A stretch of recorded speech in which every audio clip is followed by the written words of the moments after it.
Hey heroes and vigilantes, நான் தான் உங்கள் அப்சஷன். இந்த படம் கண்டிப்பாக எல்லாருமே பார்த்துருப்பீங்க. ரொம்ப நாள் ஆக போகுது படம் ரிலீஸ் ஆகி, கிட்டத்தட்ட ஒரு மந்த்தே ஆக போகுது. நான் இப்போ தான் ரிவ்யூ போடுறேன். கொஞ்சம் லேட்டாக தான் வந்துட்டுருக்கு, எல்லாம் கொஞ்சம் லேட்டாக தான் ஆயிடுச்சு. பட் இருந்தாலும் பார்த்தீங்கன்னா ஸ்டில் இந்த படம் டாக் ஆஃப் தி டவுன் ஆக்கிறதுனால கண்டிப்பாக அதை பற்றி பேசலாம் அப்படின்னு தான் நான் நினைக்கிறேன்.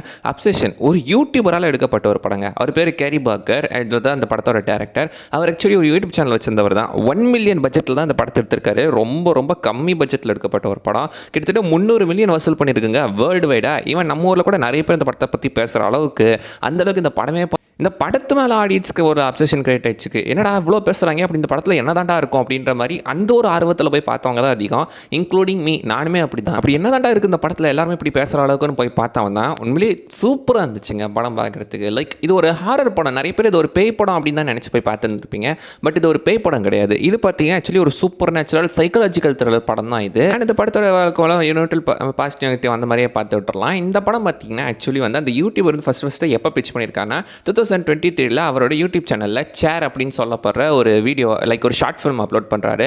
அந்த ஷார்ட் ஃபிலிமை பார்த்த ஒரு ப்ரொடக்ஷன் கம்பெனி இதை ஒரு ஃபுல் ஃபியூச்சர் படமாக எடுத்து கொடுக்க சொல்லியிருக்காங்க. பட் என்கிட்ட அது வேணாம், இன்னொரு ஐடியா இருக்குது அப்படின்னு சொல்லி தான் இந்த அப்சஷன் ஐடியாவை பிச் பண்ணியிருக்காரு. அதுக்கப்புறம் தான் அந்த அப்சஷன் என்ற படத்தையே எடுத்திருக்காங்க. ஸோ படத்தோட கதையை பற்றி சொல்லணும்னா, படத்தோட ஹீரோ பேர் பார்த்தீங்கன்னா பேர் பார்த்தீங்கன்னா சின்ன வயசுலேருந்து ஒரு பொண்ணை லவ் பண்ணிட்டு இருக்கான். ஒரு லவ் பண்ணுறாங்க, ஒரு பொண்ணு மேலே ஒரு கொஷின் இருக்கு. அவள் தான் நிக்கி. இந்த படத்தோட அந்த பொண்ணு இவனுக்கு ரொம்ப பிடிச்சிருக்கு. பட் அந்த பொண்ணுக்கிட்ட லவ் சொல்கிறதுக்கு இவனுக்கு தைரியம் இல்லை. ஸோ ரொம்ப பார்த்தீங்கன்னா ஒரு இன்ட்ரோவர்ட்டாக வளர்ந்த பையன்றதுனால இவனுக்கு அந்த பொண்ணுக்கிட்ட லவ் சொல்கிறதுக்கு கொஞ்சம் தைரியம் கம்மியாக இருக்குது. அதனாலேயே பார்த்தீங்கன்னா பைபிளை என்ன பண்ணுறதுன்னு தெரியாமல் அதை தட்டி போட்டு வந்துட்டு இருப்பான். பட் இப்போ அந்த பொண்ணு வேற ஒருத்தன் லவ் பண்ண போகிறா, தன்னை விட்டு போகிறா அப்படின்னு தெரிஞ்ச உடனே அவள் எனக்கு தான் வேணும் அப்படின்ற மாதிரி சொல்லி ஒரு ஒன் விஷ் வில்லோ அப்படின்னு சொல்லப்படுற ஒரு பொருள் எடுத்து பார்த்தீங்கன்னா தன்னோட விஷை சொல்லி உடைக்கிறான். அவனோட இந்த ஆசையை சொல்லி இதை நிறைவேற்றும் அப்படின்ற மாதிரிலாம் சொல்லுவாங்களே, அந்த மாதிரி தான் அது.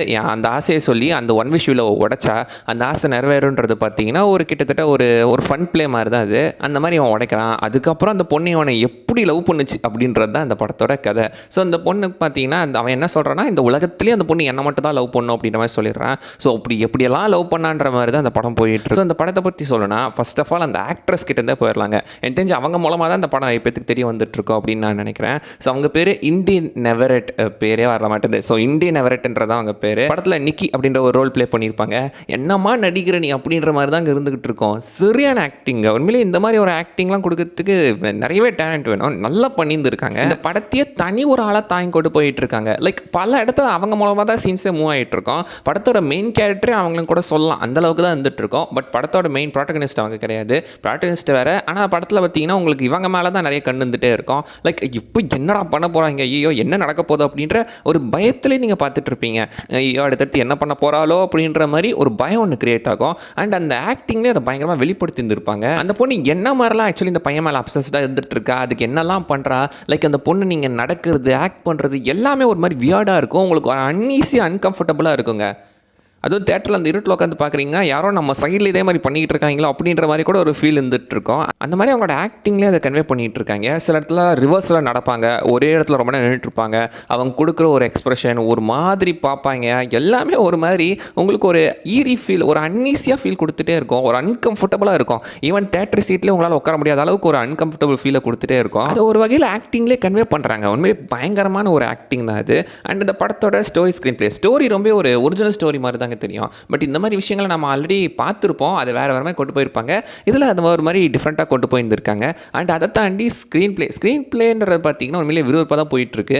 எப்போ என்ன நடக்கும்னே உங்களுக்கு தெரியாது. நீங்கள் ஒரு மாதிரி நார்மலாக உட்காந்துருப்பீங்களா, பட்டு என்னென்னமோ நடந்துக்கிட்டு இருக்கும். நிறைய ஜப்ஸ்கேஸ்லாம் கூட இருந்துகிட்டு இருக்கும். பயமுடுத்த மாதிரியா சீன். தேட்டரில் நீங்கள் துள்ளி குதிச்சா குதிப்பீங்க. அந்த மாதிரி பக்குன்னு ஓடிக்கிட்டே இருக்கும். ஐயோ என்ன நடக்க போதோன்ற மாதிரியே நீங்கள் ஒரு பதட்டத்திலேயே உட்காந்துருப்பீங்க. படம் பார்த்தீங்கன்னா ஒரு 2 மணி நேரத்துக்குள்ள தான், ஒரு 1.25 மணி நேரம் தான் ஓடும். பட் அந்த 1.25 மணி நேரமே வந்துட்டு சீட்டேஜில் தான் இருப்பீங்க. அந்த மாதிரி பதறிக்கிட்டே இருக்கும். எப்போ என்ன நடக்குனே தெரியாத மாதிரி ஒரு ஃபீல். அண்ட் பார்த்தீங்கன்னா ரொம்ப நாளைக்கு அப்புறம் ஒரு ஒரிஜினல் ஹாலிவுட் படம் பார்த்த ஒரு ஃபீல். ஒரிஜினல் இந்த மீன்ஸ் சின்ன வயசில் நிறையவே ஹாலிவுட் படம் பார்ப்போம்ல. ஏன்னா எனக்கு பர்சனலாக ஹாலிவுட் படம் பிடிச்சதுக்கு காரணமே அதோட ஷார்ட் ரன் டைம் தாங்க.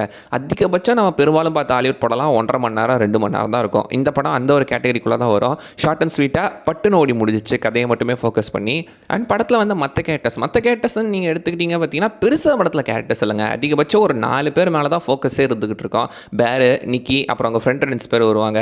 அவ்வளோதான். மொத்தமே பார்த்தீங்கன்னா, அந்த 4 பேர் மேல தான் ஃபோக்கஸ் இருந்துகிட்டு இருக்கோம். மத்தபடி உங்களுக்கு வேற எங்கேயுமே போகாது. ஏன்னா படத்திலேயே அவ்வளோதான் கேரக்டர்ஸ் இருக்காங்க. மத்த கேரக்டர்ஸ்லாம் பெருசா இம்பார்ட்டன்ட் குடுக்கல.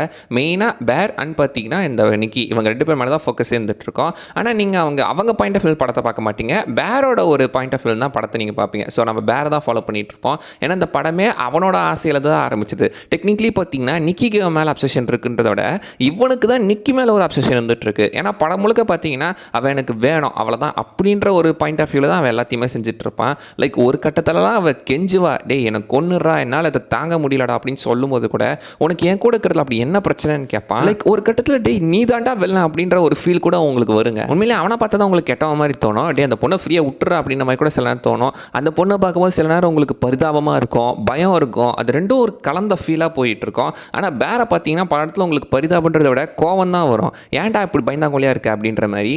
அண்ட் ஒரு கட்டத்துலலாம் பார்த்தீங்கன்னா, இவன் வந்துட்டு அந்த பொண்ணை விடுற ஐடியாலே கிடையாது. இவன் லைட்டாக அதை என்ஜாய் பண்ணிட்டு இருக்கிற மாதிரி தான் நமக்கு தெரியும். அந்த பொண்ணு இவன் மேலே அப்செட்டாக இருந்துட்டு இருக்கிறது அப்படின்றது. ஒரு கட்டத்துலலாம் பார்த்தீங்கன்னா, அந்த விஷயம் வந்துட்டு கேன்சல் பண்ணுறதை விட்டுட்டு அந்த விஷயம் ஆல்டர் பண்ண முடியுமா அப்படின்னு கேட்பான்.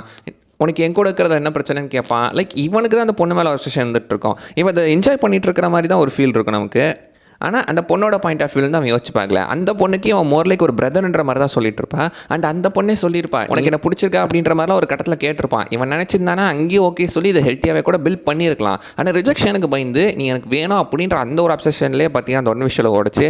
கிட்டத்தட்ட பார்த்தீங்கன்னா அந்த பொண்ணை மேலே இவனே வாண்டடாக அப்சஸ் பண்ண வச்சிருக்கான். அண்ட் அந்த இடத்துல இருந்து தான் அந்த படமே பார்த்தீங்கன்னா கிக் ஆஃப் ஆகிட்டு இருக்கு. இந்த அப்சஷன்ன்றதே அங்கே தான் ஆரம்பிக்குது. முடிஞ்ச அந்த அப்சஷன் அதை பற்றி மட்டுமே நம்ம தனியாக முடிஞ்ச ஒரு டாப்பிக்கில் பேசுவோம். ப்ளஸ் ஒரு எண்டிங் எக்ஸ்ப்ளனேஷனோட நம்ம சொல்லுவோம். ஸோ இப்போ பாசிட்டிவ்ஸ்லாம் பார்த்துட்டோமா, நெகட்டிவ் சைடு வந்தோம் அப்படின்னா ப்ரொடக்ஷன் கொஞ்சம் அடிவாங்க தாங்க செய்யுது. அதிகபட்சம் ஒரு 4 லொக்கேஷன் தான். கதையே அதிகமாக எங்கே நடக்கும்னா, பேர் இருக்கால அவனோட வீட்டில் தான் அதிகமாக நடந்துக்கிட்டு இருக்கோம். அவனோட வீடாக இருக்கட்டும், ப்ளஸ் அவனோட அந்த காரு அதில் தான் ஏகப்பட்ட ஷாட்ஸ் வச்சுருந்துருப்பாங்க. நிறைய சீன் காருக்குள்ளே நடக்கும், இல்லைனா வீட்டுக்குள்ளே நடக்கும். ஸோ ப்ரொடக்ஷன்ன்றது அது கொஞ்சம் அடிவாங்க தான் செய்யுது. அப்சல்யூட்லி 1 மில்லியன் தானே பட்ஜெட்டு. ஆனால் சின்ன கல் பெத்த லாபம்ன்ற மாதிரி கம்மி ப்ரொடக்ஷன் கம்மி இதெல்லாம் போட்டு நல்ல லாபம் சம்பாதிச்சிட்டு இருக்காங்க. பட் ப்ரொடக்ஷனால் படத்தில் அந்த குவாலிட்டி கொஞ்சம் அடிவாங்க தாங்க செய்யுது. ஸ்க்ரீன் பிளே அளவுக்கு அந்த ப்ரொடக்ஷன் குவாலிட்டியுமே இருந்தால் நல்லா இருந்திருக்கும். அண்ட் மியூசிக் பெருசாக மெமரபுளாக இல்லை. உங்களுக்கு ஏதாவது அந்த மியூசிக் ஏதாவது ஞாபகம் இருக்கா? எனக்கு பெருசாக மியூசிக் இருந்த மாதிரி எதுவும் தெரில. படத்தில் அங்கங்கே இந்த ஜம்ப்ஸ்கேர் சவுண்ட் எஃபெக்ட்ஸ் வருது. மியூசிக் பெருசாக எனக்கு ஞாபகம் இருக்கிற மாதிரி தெரியல. அண்ட் எல்லாமே நல்லா தான் நடிச்சிருக்காங்க. சைட் கேரக்டர்ஸ்க்கு மற்ற 2 கேரக்டருக்கு பெருசாக இம்பார்ட்டன்ஸ் இல்லை. அவங்க வராங்க போகிறாங்க அப்படின்ற மாதிரி தான் வந்துட்டு இருக்கோம். அதான் நம்ம என்ன சொன்ன மாதிரி மெயின் கேரக்டர் அவங்க 2 பேர் மேலே தான் ஃபோக்கஸு. அண்ட் இதை தாண்டி படத்தில் பார்த்தீங்கன்னா பெருசாக மைனஸ் சொல்கிறதுக்கு ஒன்றும் இல்லைங்க. ரொம்ப நல்ல படம் தான். தாராளமாக அந்த படத்தை நீங்கள் போய் தேட்டரில் பார்க்கலாம். ஆனால் எனக்கு தெரிஞ்சு ஓடிடியில் வந்தால் தான் இது ஃபுல் எக்ஸ்பீரியன்ஸ் நம்மளால் கெயின் பண்ண முடியும் அப்படின்னு நினைக்கிறேன். ஏன்னா தேட்டரில் போய் பார்க்கும்போது சில சீன்லாம் வந்து பயப்படுத்த மாதிரி இல்லை. தேட்டர்லலாம் கொஞ்சம் கலாச்சி சிரிச்சாங்களா, அதனால் அந்த சீனோட ஃபியரை நம்மளால் பெருசாக ஃபீல் பண்ண முடியல. ஓடிடியில் தனியாக பார்த்தா வேணால் அதோட பயத்தை நம்மளால் உணர முடியும்னு நினைக்கிறேன். அண்ட் சென்சாரில் ஒரு 2 சீனை கட் பண்ணிட்டு தான் கேள்விப்பட்டேன் நம்ம இந்தியாவில். எதுக்கு பண்ணுறாங்கன்னு தெரில. ஏற்கனவே ரேட்டட் படம் தான். அந்த சீன்லாம் கட் பண்ணுறதுனால ஒன்றும் கிடையாது.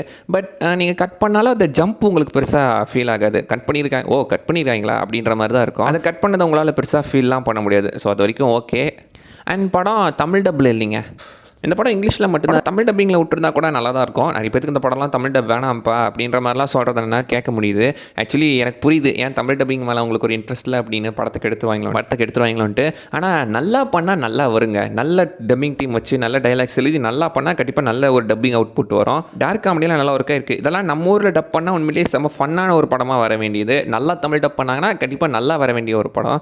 முக்கியமாக அந்த ஒரு வாய்ஸ் ஆக்டர் நிக்கிக்கு வாய்ஸ் ஆக்டிங் கொடுக்குறவங்கள மட்டும் ஒரு நல்ல வாய்ஸ் ஆக்டர்ஸாக பிடிச்சி போட்டாங்கன்னா உண்மையிலேயே நல்லா இருக்கும் தமிழ் டப்பிங். பார்ப்போம் இருங்க ஃபியூச்சரில் இதுக்கு தமிழ் டப் வருதா இல்லையா அப்படின்னு. அண்ட் இது ஒரு ஃப்ரான்ச்சைஸாக பில்ட் பண்ணுறதுக்கு வாய்ப்பு இருக்குங்க. லைக் இந்த ஃபைனல் டெஸ்டினேஷனில் எப்படி ஒரு ஐடியா எடுத்து அது ஒரு படமாக பில்ட் பண்ணாங்களோ அந்த டெத்துன்ற கான்செப்ட் வச்சு, இங்கேயுமே இந்த அப்சஷனை வச்சு இதையுமே ஒரு ஃப்ரான்ச்சைஸாக பில்ட் பண்ணலாம். அதுக்குமே நிறைய ஆப்ஷன் இருக்குது. செகண்ட் பார்ட்டுக்குமே ஒரு லீடு கொடுக்குற மாதிரி தான் கொடுத்து முடிச்சிருந்துருக்காங்க. அடுத்த ஒரு பார்ட் வருதுன்ற மாதிரி எண்டிங் எக்ஸ்பிளேஷனில் நான் தனியாக சொல்கிறேன். அண்ட் அவள் தான் இந்த வீடியோவில் நான் சொல்லுறது. நான் அதை விஷயம் மிஸ் பண்ணால் நீங்கள் கீழே கமெண்ட் பண்ணுங்க பார்க்கலாம். நீங்கள் என்ன நினைக்கிறீங்க இந்த படத்தை பற்றி? உங்களுக்கு இது பிடிச்சிருக்கா இல்லையா கீழே கமெண்ட்டில் சொல்லிட்டு போங்க. அண்ட் அடுத்த வீடியோவில் பார்க்குற வரைக்கும் பை பாய்.